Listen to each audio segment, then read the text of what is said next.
comment. Anyone who's in the audience, now is your opportunity to speak. I'd ask that you please approach the microphone, sign in, state your name and address for the record. Speakers will be limited to 2 minutes to deliver their comments. Kevin will keep track of the time. When your 2 minutes are up, he will raise his hand, and I ask that you wrap up your comments then. Those speaking are asked to conduct themselves in a respectful manner as they deliver their comments. Audience members are asked to refrain from reacting to comments, and the City Council will not respond directly to comments in this venue or take immediate action in response to them. So the floor is open to anyone in the audience that wishes to speak. Now is your opportunity. Come on forward.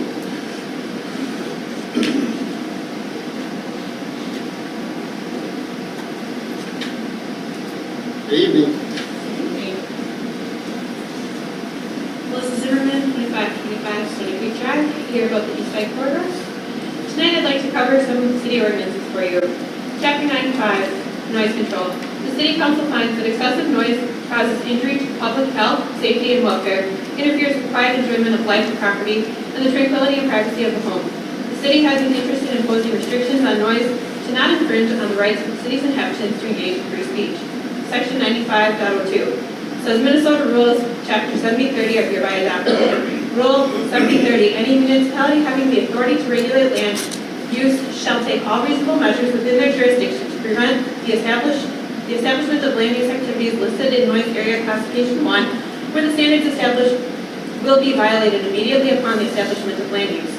Noise standards describe levels of sound established to prevent public health and welfare.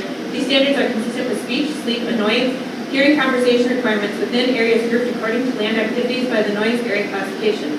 We are in Noise Area Classification 1, meaning sound levels 50% of the time cannot exceed 60 dBA during the day or 50 dBA at night. Rule 7030.1040, 1050, 1060 contains charts showing the distance required to achieve safe noise levels of more than 800 to 1,000 feet for trucks and motorcycles and more than 300 feet for other vehicles. In 1999, the planned roadway was separated from existing residents by 800 feet for this exact reason. Today, we have 15 feet. Section 9505 of the city ordinance addresses how it is unlawful for anyone to make or permit any noise that would cause issues or disrupt the peace of residents, exactly what this highway would do for hundreds of residents. Section 9599, any person who violates any provision of this chapter is guilty of a petty misdemeanor and subsequent crimes. Approving a highway at 29th Avenue violates the law, the very laws the city has developed to keep residents safe, and would make anyone who votes for this guilty of a misdemeanor. Thank you. Thank you. Anyone else in the audience wish to speak this evening?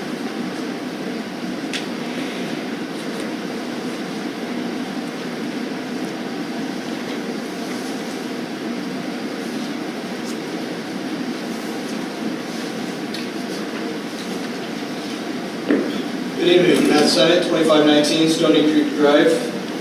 Here on behalf of myself and obviously many other residents in the Stony Creek subdivision, North Country Estates, east of town. Here to talk about the East Side Corridor. During one of the December City Council meetings, I was back here in the back of the room along with many other residents in that area of town, listening to the county engineer, Steele County engineer, go back and forth with City Council on some questions with regard to the project. One of the questions centered around the study that's currently being done to determine which route, one of two primarily, would make the most sense for this highway that's being proposed. 129th, which is next to, on the south side, again, a route that goes right by a neighborhood of 150 homes, within feet of some homes, or just 0.6 miles down the road, a route called 34th Avenue. All the residents we talked with seem to agree that 34th makes good sense. It's already a road and has 150-foot right-of-way width all the way down. We can't figure out why 29th sticks to so many people here, some of you in the room. We don't understand it. It seems like it's going to be a more expensive option. And when the county engineer was up here, he was given basically thrown a bone saying, well, don't we need 29th and 34th? But in a recent open house, the county engineer said that if 29th was built, 34th would not be built in his lifetime. And he's my age, so not a spring chicken, but not very old either. So if we do this and we build 29th next to these homes, a highway, we're going to find ourselves in this exact same situation 25, 30 years down the road when we need to build 34th. So we, the residents and your constituents, would encourage us to do this the right way, for number one, and that's not build it next to these residences. Go 0.6 miles down the road and build it at 34th. Thank you. Thank you.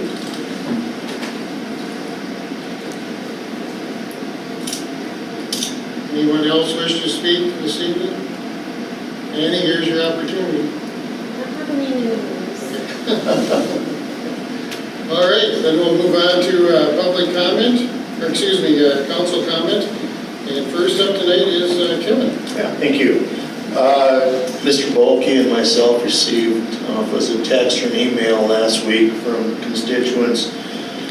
Their concern was in regards to trash cans being left in the street.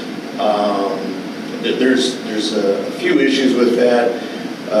The first one is our trash companies, along with our county recycling, when they drop the trash cans, are leaving them in the street. And ordinance calls that they need to, actually the ordinance calls it all the trash, and that should be next to the house. We've kind of allowed, with the new way of collecting trash, that they're taken down to the apron. I would like to have city staff send a letter to our refuse companies reminding them that when they dump their trash and they put it back on it, they move it back onto the apron rather than leave it in the street, especially when they're empty, if there's any wind at all, or if our street crews are going out plowing, it makes for challenging times. The other thing would be property owners.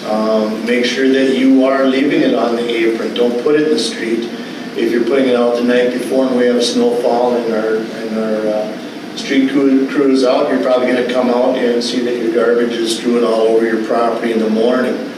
Try to put it back. Those arms can go back 6 feet, I believe, 4 to 6 feet, and so just leave that. Give everyone room. So if, like I said, if we can send a letter to the companies, I would appreciate that. That's it. Thank you. All right, thank you, Kevin. Brent. I just want to say I attended the MLK Junior event yesterday, put on by the Human Rights Commission. I want to thank that commission for putting on this event. It was very successful, and I think we had a great turnout by changing the times on the breakfast to lunch. It's just a great event. I would encourage everyone to attend that next year. It's just a well event put on. So thanks again, Human Rights Commission. Great, thank you, Brent. Doug. Nothing to add tonight. Hey, Nate. Nothing to add. Dave. Nothing to add. And Dan. Nothing to add. Mayor, you're up now. I'll just follow up with Brent. The Human Rights Commission did an excellent job of finding a speaker. She was very motivative speaker and did a great job. The other thing is that this spring or this summer, we'll have 3 board openings on the Human Rights Commission. So if anybody is considering, give it some thought, and when the thing comes up on the website, please apply. All right, thank you, Mayor. And Chris Boosie, our city administrator. Well, I can't top that. I was also at the Human Rights Commission, or the event for MLK. I think there was over 120 people in attendance. It's the most we've had for, I think, forever. So yes, I think this is a format that the commission will use again next year. So thanks to them. Great, thank you, Chris. Well, like I said, this has probably been the shortest meeting we've had in a long time, so I'm not going to prolong it. I'll entertain a motion to adjourn. Motion by Dan, do I hear a second? Second. Second by Brent. I'm sure there's no discussion. So all those in favor signify by saying aye. Aye.